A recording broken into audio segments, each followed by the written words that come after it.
স্বাগত দীপ্ত সংবাদে আপনাদের সাথে আছি আমি তৌসিয়া ইসলাম। পবিত্র ঈদ উল ফিতর ও বাংলা নববর্ষের টানা 5 দিনের ছুটি শেষে আজ থেকে ফের খুলেছে অফিস, আদালত ও ব্যাংক। এবার রমজান মাস 30 দিন পূর্ণ হয়, ফলে সরকার নির্ধারিত ঈদের ছুটি শুরু হয় 10 এপ্রিল। সব মিলিয়ে একটানা 5 দিন ছুটি কাটাতে পেরেছেন চাকরিজীবীরা। তবে ছুটি শেষে সকাল থেকে কর্মব্যস্ততা শুরু হয়েছে প্রশাসনের প্রাণকেন্দ্র সচিবালয় সহ সব অফিসে। ঈদের পর প্রথম কর্মদিবসে ঈদের শুভেচ্ছা বিনিময় করেন কর্মকর্তা কর্মচারীরা। ঈদ ও নববর্ষের ছুটি শেষে আজও অনেকেই কর্মস্থলে ফিরছেন। সকালে ট্রেন ও বাসে করে ঢাকায় পৌঁছান অনেকেই। বিস্তারিত জানাতে সরাসরি যুক্ত আছেন সহকর্মী মিজানুর রহমান। মিজান, ট্রেন বাসে ঢাকায় ফেরার যাত্রী কেমন দেখছেন? বিশেষ করে বাসে সড়ক পথে যারা ভ্রমণ করেছেন সেই যাত্রীরা কি বলছেন?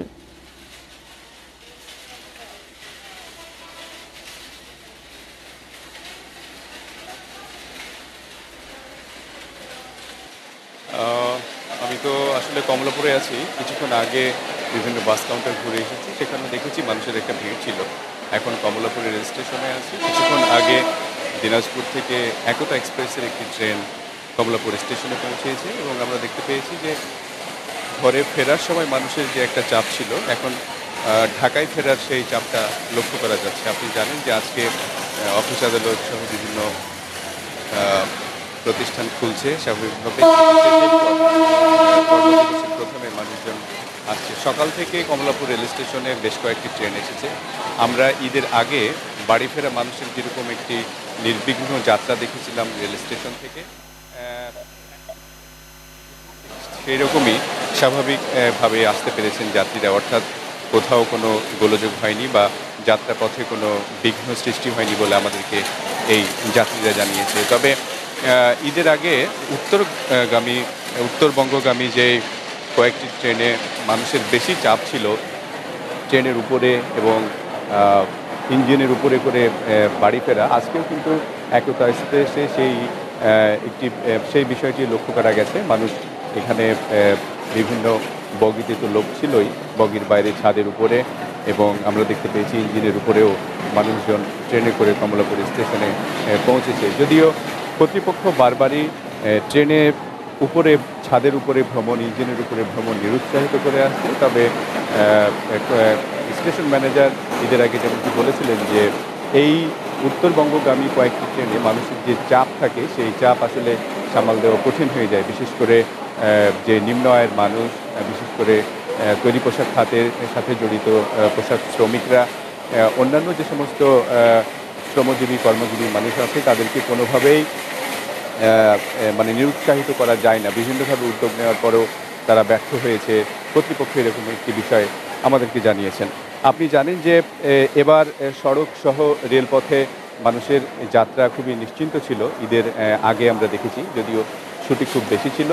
আজকে কর্মস্থল খুলেছে, বাড়ি ফেরার পরে আজকে থেকে মানুষ আবার এই কর্মব্যস্ত ঢাকায় ফিরতে শুরু করেছে। এখন পর্যন্ত ফেরার পথে যাত্রাও খুব সুন্দর এবং স্বাভাবিক হয়েছে। কিছুক্ষণ পরে হয়তো আমরা রেল স্টেশন ম্যানেজারের সাথে হয়তো কথা বলতে পারবো, তখন আরও বিস্তারিত তথ্য আমরা জানাতে পারবো। তো এই ছিল আমার কাছে কমলাপুর রেল স্টেশন থেকে সর্বশেষ তথ্য। সহকর্মী মিজানুর রহমান জানাচ্ছিলেন কমলাপুর রেলওয়ে স্টেশন থেকে। সংবাদের শুরুতেই বলছিলাম, ঈদের পর শুরু হয়েছে অফিস, আদালত। প্রথম কর্মদিবসের খবর জানাতে গাজীপুর থেকে সরাসরি যুক্ত আছেন সহকর্মী জাহাঙ্গীর আলম। জাহাঙ্গীর, গার্মেন্টস গুলো কবে থেকে খুলছে আর অন্যান্য অফিস আদালতের পরিস্থিতি বা এখানে কর্মকর্তা কর্মচারীদের উপস্থিতি কেমন দেখছেন?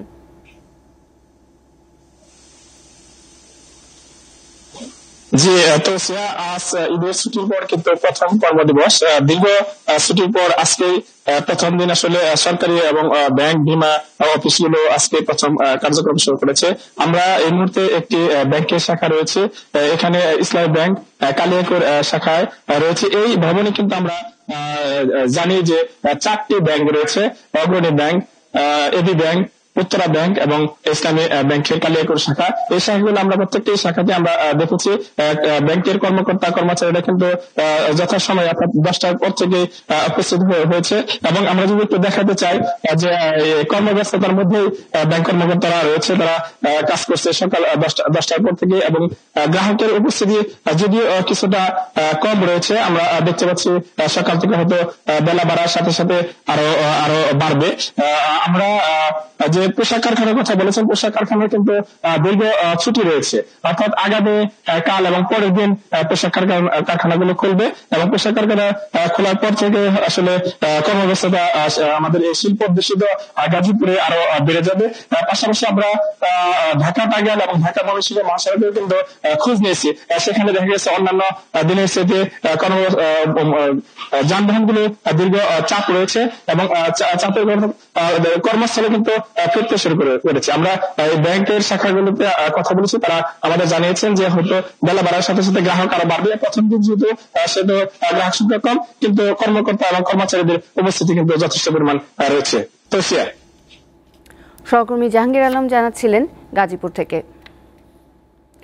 ষষ্ঠ উপজেলা পরিষদ নির্বাচনের প্রথম ধাপে মনোনয়নপত্র দাখিলের সময় শেষ হচ্ছে আজ। ঘোষিত তফসিল অনুযায়ী মনোনয়নপত্র বাছাই 17 এপ্রিল। রিটার্নিং কর্মকর্তার সিদ্ধান্তের বিরুদ্ধে আপিল 18 থেকে 20 এপ্রিল, আপিল নিষ্পত্তি 21 এপ্রিল এবং প্রার্থিতা প্রত্যাহারের শেষ সময় 22 এপ্রিল। এরপর প্রতীক বরাদ্দ হবে 23 এপ্রিল।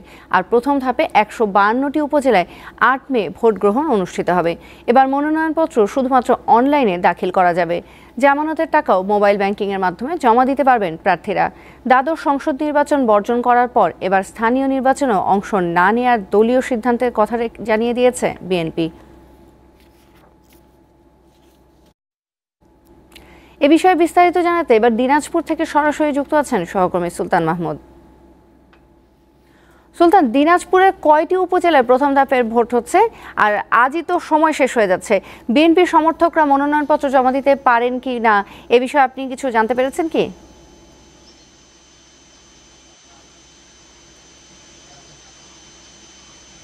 তৌসিয়া, আপনি জানেন সারা দেশের 152টি উপজেলা প্রথম ধাপের নির্বাচনের মধ্যে দিনাজপুরের 13টি উপজেলার মধ্যে প্রথম ধাপে 3টি উপজেলা এই প্রথম ধাপে 3টি উপজেলা কিন্তু প্রথম ধাপে নির্বাচনে অংশগ্রহণ করছে। অর্থাৎ দিনাজপুর জেলার বিরামপুর, হাকিমপুর এবং ঘোড়াঘাট এই 3টি উপজেলায় কিন্তু আজকে মনোনয়ন দাখিলের শেষ দিন। আমরা দেখেছি এ পর্যন্ত দিনাজপুরের এই 3টি উপজেলাতে প্রায় 2 জন করে ইতিমধ্যে কিন্তু চেয়ারম্যান প্রার্থী, অর্থাৎ ঘোড়াঘাটে 2 জন চেয়ারম্যান পদপ্রার্থী, হাকিমপুরে 2 জন চেয়ারম্যান পদপ্রার্থী এবং বিরামপুরেও কিন্তু 2 জন করে চেয়ারম্যান পদপ্রার্থী ইতিমধ্যেই মনোনয়নপত্র অনলাইনের মাধ্যমে জমা দিয়েছে। এবং পাশাপাশি ভাইস চেয়ারম্যান এবং ভাইস মহিলা যে সংরক্ষিত চেয়ারম্যান রয়েছে তারাও কিন্তু ইতিমধ্যে 5 জন 7 জন করে ইতিমধ্যে জমা দিয়েছেন। আমি কিছুক্ষণ আগেও জেলা নির্বাচন কর্মকর্তার সাথে কথা বলেছিলাম, তিনি বলেছেন প্রতিটি উপজেলা নির্বাচনে প্রায় চেয়ারম্যান প্রার্থী হিসাবে 4 থেকে 5 জন অথবা 7 জন পর্যন্ত কিন্তু ড্রাফট করেছে, তারা কিন্তু মনোনয়নপত্র জমা দিবেন। আর একটি কথা বলেছেন যে বিএনপির যে সমর্থকেরা আমরা দেখেছি যে আসলে তাদের মধ্যে কিন্তু নির্বাচনের যে কোনো রকমের যে কর্মচাঞ্চলতা সেটা কিন্তু একেবারেই লক্ষ্য করা যায়নি। কারণ যেহেতু আপনি জানেন যে দলীয় সিদ্ধান্ত উপেক্ষা করে তৃণমূল যে বিএনপিরা আছে তারা কিন্তু মনোনয়নপত্র দাখিল বা জমা দেওয়ার ক্ষেত্রে কোনো রকমের আগ্রহ বা উৎসাহ তারা দেখাচ্ছে না। আমরা কিছুক্ষণ আগেও দিনাজপুর জেলা বিএনপির সভাপতি অ্যাডভোকেট মোফাজ্জল হোসেন দুলালের সাথেও কথা বলেছিলাম, তিনি জানিয়েছে যে যেহেতু দলীয়ভাবে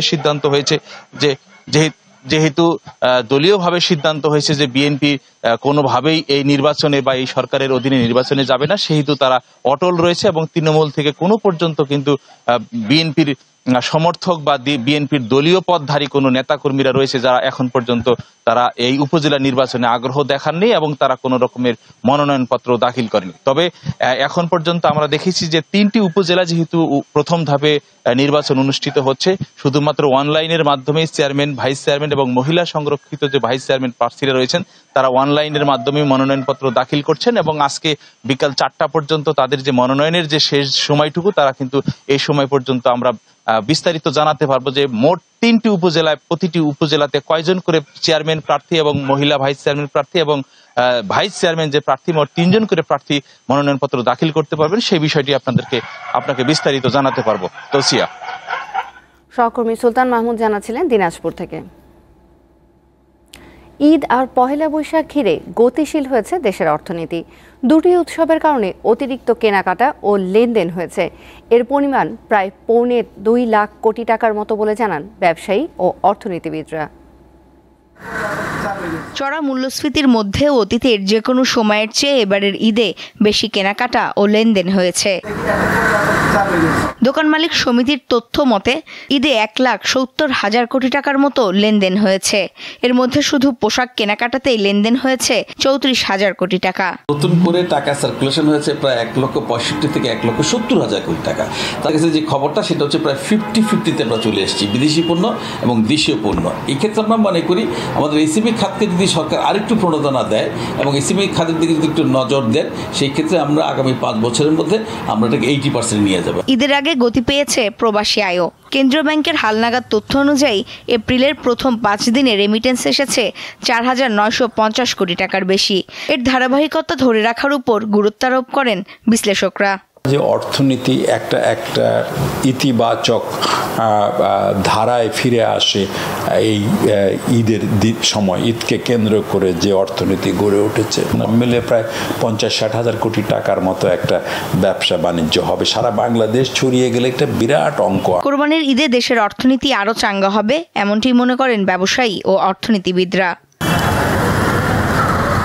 আতিয়া আনোয়ার অন্তু, দীপ্ত সংবাদ, ঢাকা। সোমালিয়ার জলদস্যুদের কবল থেকে মুক্তি পাওয়া বাংলাদেশি জাহাজ এমভি আবদুল্লাহ ও 23 নাবিক দুবাইয়ের পথে রয়েছেন। সেখান থেকে দেশে ফিরবেন তারা। নাবিকদের মুক্তির খবরে স্বস্তি ফিরেছে তাদের পরিবারে।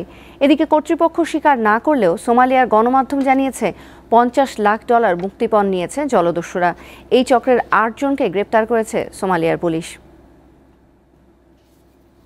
গত 12 মার্চ ভারত মহাসাগর থেকে 23 নাবিক সহ বাংলাদেশি জাহাজ এমভি আবদুল্লাহ ছিনতাই করে সোমালিয়ার জলদস্যুরা। এরপর থেকে জাহাজটি উদ্ধারে তৎপরতা শুরু করে কর্তৃপক্ষ।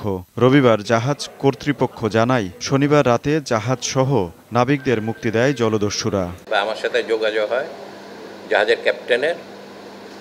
ওরা 65 জন ছিল জাহাজে, 9টা বোটে করে তারা জাহাজ থেকে চলে গেছে। কর্তৃপক্ষ মুক্তিপণের কথা স্বীকার না করলেও অনলাইনে ছড়িয়ে পড়া ছবিতে দেখা যায় শনিবার সন্ধ্যার আগে উড়োজাহাজ থেকে জিম্মি বাংলাদেশি জাহাজ এমভি আবদুল্লার পাশে 3টি ব্যাগ ফেলা হয়। ডলার ভর্তি এসব ব্যাগ পাওয়ার 8 ঘন্টা পর জাহাজটি থেকে দস্যুরা নেমে যায়। সোমালিয়ার বিভিন্ন গণমাধ্যম দাবি করেছে জলদস্যুরা $50 লাখ মুক্তিপণ নিয়েছে। মুক্তির পর ইউরোপীয় ইউনিয়নের 2টি যুদ্ধজাহাজের পাহারায় দুবাইয়ের দিকে যাত্রা করে এমভি আবদুল্লাহ। এদিকে দীর্ঘ সময় পর মুক্তি পাওয়া নাবিকদের পরিবারে আনন্দ নেমে এসেছে। এখন তাদের কাছে পাওয়ার অপেক্ষায় স্বজনরা। কালকে যখন শুনলাম রাতে যে এই নিউজটা, আমাদের ঈদটা মানে আসলে হলো, ঈদের খুশিটা হইলো আসলে তখন। আজ থেকে আমরা একটু স্বস্তি আছি। আমাদের ওই যে হতাশা, টেনশন ইনশাআল্লাহ কেটে গেছে। আমরা এখন খুশি এবং আনন্দিত সবাই। সংযুক্ত আরব আমিরাতে পৌঁছানোর পর সেখান থেকে দেশে ফিরবেন 23 নাবিক। আজিজুল ইসলাম, দীপ্ত, বার্তা কক্ষ। দেশের বাইরের খবর। ইসরায়েলের ভূখণ্ডে ইরানের সরাসরি হামলার পর মধ্যপ্রাচ্য সহ পুরো বিশ্বে চরম অস্থিরতা তৈরি হয়েছে। স্থানীয় সময় শনিবার রাতে ইসরায়েলকে লক্ষ্য করে 300-রও বেশি ড্রোন ও ক্ষেপণাস্ত্র ছেড়ে ইরান। এখন পর্যন্ত কোনো পাল্টা হামলা না চালালেও ইরানকে চরম মূল্য দিতে হবে বলে হুঁশিয়ারি দেন ইসরায়েলের মন্ত্রী বেনি গান্টজ। পাশাপাশি যুক্তরাষ্ট্র জানিয়েছে ইসরায়েল কোনো পাল্টা হামলা চালালে তাতে জড়াবে না ওয়াশিংটন। এদিকে ইরানের হামলা নিয়ে জাতিসংঘের জরুরি বৈঠক অনুষ্ঠিত হয়েছে। এতে মধ্যপ্রাচ্য এখন খাদের কিনারে আছে বলে মন্তব্য করেন সংস্থাটির মহাসচিব। সেখান থেকে ফিরে আসার দায়িত্ব যৌথভাবে গোটা বিশ্বের বলেও জানান তিনি। এই ছিল এখনকার মতো। আমাদের পরবর্তী সংবাদ বেলা 12টায় দেখার আমন্ত্রণ রইল। এছাড়া অনলাইনে আরও নতুন নতুন তথ্য পেতে যুক্ত থাকুন দীপ্ত ডিজিটাল প্ল্যাটফর্মগুলোতে।